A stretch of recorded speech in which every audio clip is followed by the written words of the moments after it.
Hi, this is History with Andrew Allen, and this is my series, The Emergence of Europe, the Fall of the Roman Empire, the Rise of the Franks, and the Creation of Charlemagne's Empire. Today is episode 39, The Field of Lies. Before I forget, I include the names of the people I talk about and my sources in the description. As I explained last episode, hoping to improve relations with the nobles, Louis admitted guilt for the death of his nephew and ended the exile of several of his relatives. However, he also remarried and his new wife gave birth to a son, complicating the succession. Expansion of the empire appeared to have stopped, so Louis gave a county in Frisia to a Danish exile in exchange for stopping Viking raids. In the east, the empire was busy with a civil war, and the Bulgars limited themselves to raids on Bavaria. While the empire's borders were relatively stable, Louis's sons were clearly becoming restless, especially Lothar, the eldest, who was preparing for the inevitable struggle over the succession when the emperor died. Still, the son's restless nature could have been managed, except the emperor now had a fourth son who did not have any lands. Speaking of Charles, his mother Judith was gathering her own supporters, including Count Bernard of Septimania, who had recently been given control of Barcelona. Emperor Louis already knew Bernard well, since he was the son of Count William of Toulouse, who had governed Aquitaine when Louis was still a child. The appointment of the son of the former Count of Toulouse to govern Barcelona was a logical choice, but it sparked a revolt. Actually, this revolt needs a bit of context. Beda had served as Count of Barcelona since Louis had captured the city in 801. Barcelona had served as a base for raids south, but by 817 the local population, largely Visigoths, had no interest in further warfare, so Beda had backed a treaty with the ruler of nearby Zaragoza. Great. Peace was good for trade, and Beda was already count, so he was probably satisfied with life. However, other nobles were unhappy with the peace because they lacked position and lands. The empire was undoubtedly overflowing with nobles who wanted to advance in status and saw wars against neighbors as the fastest way to acquire more lands. Usually these nobles were too weak to matter, but one noble mattered a great deal. Gaucelem was the son of William of Toulouse, and he was unsatisfied with his current lands.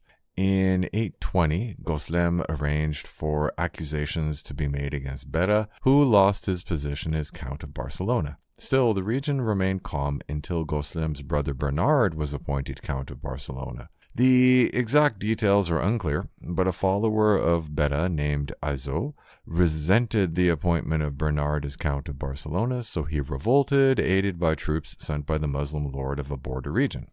Actually, the border region had been relatively peaceful because Emir Hakam had been busy with internal issues for much of his reign. However, Hakam was succeeded by his son Abd al-Rahman, who inherited a well-organized kingdom where provinces were administered by governors appointed by the emir.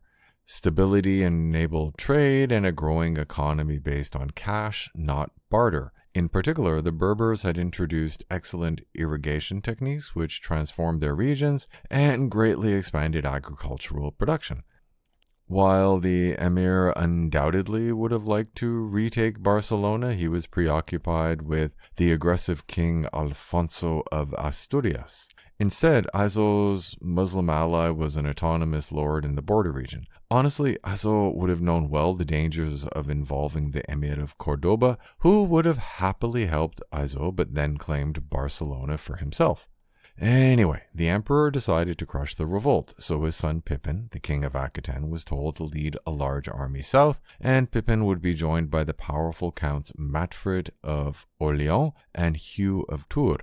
The army moved slowly, and Bernard managed to defeat Aizo on his own. Or Aizo learned that a large army was coming, so he cancelled the revolt and disappeared. Regardless, the revolt was over. Great. Barcelona remained under imperial control and few people had died. Possibly Pippin and the two counts were embarrassed by their failure to actually relieve Barcelona and likely expected sharp words from the emperor. However, the emperor's reaction undoubtedly shocked everyone. When the nobles assembled at Aachen in early 828, Matfred and Hugh lost their lands and were sentenced to death, although Wala apparently convinced the emperor to show mercy. It is difficult to overstate the severity of the sentence. The only crime committed by the two nobles had been tardiness. They had not revolted, and the rebels had failed to capture Barcelona. In fact, the records are not even clear if Barcelona was ever in any danger. Regardless, the emperor had made his decision, so Counts Matfred and Hugh lost their lands and status. Who would receive their lands? The two counts had a lot of land spread out across the empire, so it is not clear. However, we know that some of Matfred's lands were given to Odo and William, who were cousins of Bernard. Speaking of Bernard, he became Chamberlain. So, a key follower of Judith had just become an influential member of the court. It is easy to blame Judith, a beautiful young woman who had an old man wrapped around her finger, but that idea is probably unfair to Judith. While she undoubtedly worked hard to help her family rise in status, Louis had had problems with his father's advisors ever since he had become emperor. Was Louis using the defeat or lack of energetic response to eliminate two more of his father's advisors? It is worth looking at the counts more closely. When the nobility developed different ranks, it became possible to distinguish between nobles by their rank. An earl was usually more powerful than a lord, and a duke outranked an earl. These ranks did not really exist during the Carolingian period, so the majority of secular nobles were counts. However, Matfred and Hugh were not average counts. Hugh was sufficiently important that the emperor married his eldest son to the count's daughter, and Hugh had served as an envoy of Charles the Great to Constantinople. After Louis became emperor, Hugh joined Pippin of Aquitaine during his campaigns against the Bretons. Matfred had been a powerful member of Louis's court, so these two counts were Louis's peers and had risen through his favor, until that favor was withdrawn. Admittedly, they likely kept some of their lands, but the two counts had suddenly become ordinary. So the emperor had managed to anger two powerful counts, one of whom was Lothar's father-in-law. This probably did not improve relations between the emperor and his eldest son. Also, Pippin was king of Aquitaine, so Bernard was technically his follower, except Bernard had just been given a position of massive influence. Finally, Bernard was even made responsible for the education of Charles. Okay, the two eldest sons were probably not happy with their father. What about King Louis, the third son? Louis was unmarried and clearly ambitious, so the choice of marriage alliance was important. The natural choice would be marriage to a member of a leading family in the region, which is what happened, except she was Emma, sister to Judith, the emperor's second wife. True, both women were members of the Welf family from Bavaria, and Louis was king of Bavaria, so the marriage alliance made sense. Still, Louis had become his father's brother-in-law, which would have been considered strange even then. It is almost as if the emperor was seeking an ally among his sons for his new wife, which is probably exactly what he was doing, since the addition of a half-brother in 823 meant that everyone's share of the inheritance had suddenly shrunk. Louis married Emma in 827, which would explain why the emperor had sided with the king of Bavaria against his supposed co-emperor. While it was sad that the emperor felt that he needed to make a marriage alliance with his son, it seemed that he expected trouble with his two eldest sons and was preparing Louis to support him, at least until the following August, when 7-year-old Charles was given the lands of Alemannia, Alsace, and part of Burgundy. Obviously, one or more sons would be irritated, but the decision managed to anger all three sons. Admittedly, Alemannia made sense, since the Welf family had land in that region, but the gift blocked any further expansion of Louis' territory westward. Completing Judith's takeover of the court, Lothar was ordered back to Italy, while Wala was sent into political exile. Wala responded by spreading nasty rumors about Judith and Bernard, accusing them of adultery and sorcery. A revolt soon followed, although it is doubtful that Walla's slander was the cause. Judith and her family had simply overreached. While the attempt to give Charles his own lands was undoubtedly the key factor that had sparked the revolt, the many bishops, counts, abbots, and other nobles who had their own private armies and did much of the actual ruling had their own ambitions. So there were always some who were willing to revolt to gain more power. Moreover, Matfred and Hugh had not lost their network of connections when they lost their positions in court. The final straw occurred when Bernard convinced the emperor to approve a campaign against the Bretons in 830. Actually, the Bretons themselves were not the problem, but the process of organizing a large army gave potential plotters an ideal opportunity. The process of raising an army during peacetime would alarm the emperor, but the planned Breton campaign gave them a valid excuse to gather troops. The process of raising an army during peacetime would alarm the emperor, but the planned Breton campaign gave them a valid excuse to gather troops. Hugh and Matfred were supported by other nobles tired of Bernard and the extremely acquisitive Welf family, which enabled them to win the support of part of the army assembled to march against the Bretons in April 830. Both Pippin and Lothar were invited to join them. Pippin arrived first and arrested his father, as well as placed Judith and her brothers in monasteries. Bernard fled, which proved to be a wise decision since one of his brothers was caught and blinded. So, after years of special treatment for the second youngest son, the emperor was at the mercy of his sons, while his wife and in-laws were under moderately comfortable confinement. Actually, they could have been in a cold room living on bread and water. It does not really matter. The main point is that no one had been killed. But that could change very quickly. King Louis seems to have been sitting on the fence.